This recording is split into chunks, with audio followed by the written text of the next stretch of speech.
Well, the weather's starting to turn here in Indiana. We're on a lake right outside of Monticello. We have a Warmboard job site going in. It's Warmboard S, utilizing our Warmboard Comfort System.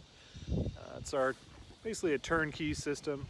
There's a couple components we don't provide: the PVC tubing for the venting of the boiler, some of the hard copper lines to get you from the mechanical room to the manifolds. But the important stuff, the thermostats, the manifold controllers, the boiler, the expansion tank, the variable speed pump, all that comes from Warmboard, pre-engineered, pre-commissioned, based off the plans, the specs from the architect.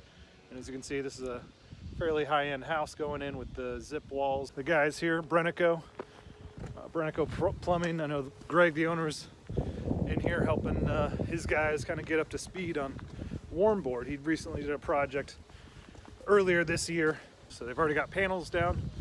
Warmboard S is installed as the structural subfloor decking.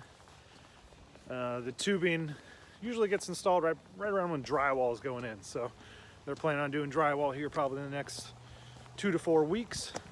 Just talked to the homeowner. He's excited to have the Warmboard system, the tubing getting installed, and hopefully have this up and running, boiler fired by maybe end of November, and that way they can have a nice warm Christmas in their new Warmboard home.